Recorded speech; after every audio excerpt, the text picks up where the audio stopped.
Okay mga kigla, nato may nabi si Attorney Roslyn Smith, ito ang COMELEC Commission Officer din sa siyudad sa Uzamis.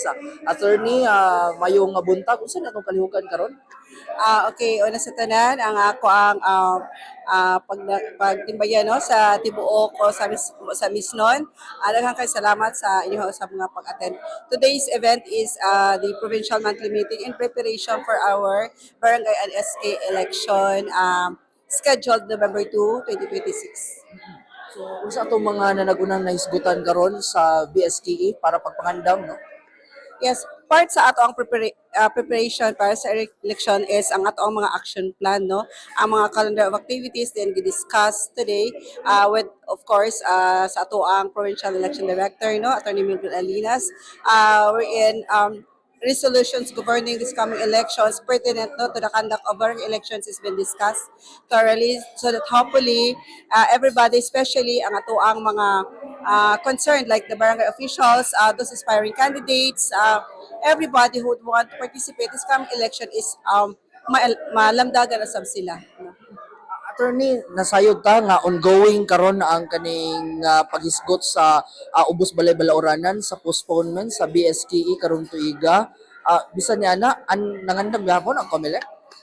Yes, tinuod ka na, no, everybody is well aware of the discussion so far in the Congress. Of course, sila magud ang interested with amending or the scheduling. But as far as the COMELEC is concerned, is among part is simple preparation lang yun for whatever eventualities because we don't want manggod na to caught in between na unprepared na mi if ever makandak yun ang elections karong November 2. So we are instructed always to prepare, to prepare. But if whatever eventualities we come up ahead, no, kana dili na namo na siya kuan kanang what call.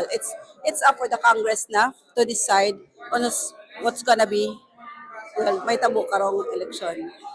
Attorney, ang calendar of activities if na-finalize na, kanusa ang filing of candidacy alang sa tuang mulansaray sa barangay? Well, accordingly sa atong schedule, no, mo start ni siya karong September 28.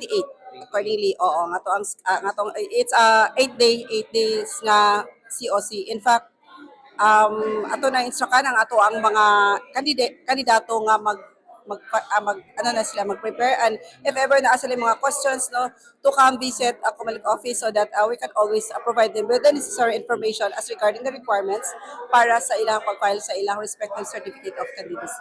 How about sa kaning atuang election period, human sa filing of candidacy, kanusa man sila pwede mangampanya and Well, of course, we are given specific dates for the campaign period, no.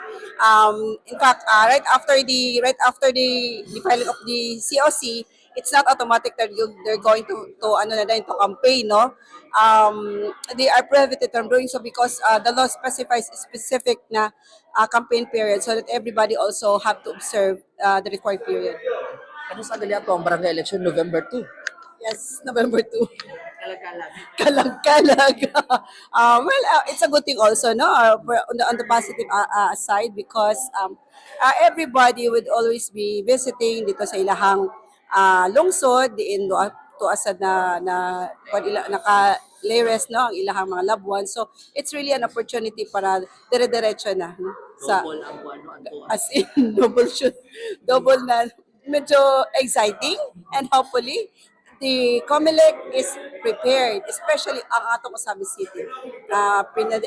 Sa suporta no, sa ato ang halangdon nga mayor, I'd like to thank si kind mayor at Attorney Sam for really his grabe na suporta no, for the COMELEC in our election activities always. Salamat. Sige, thank you.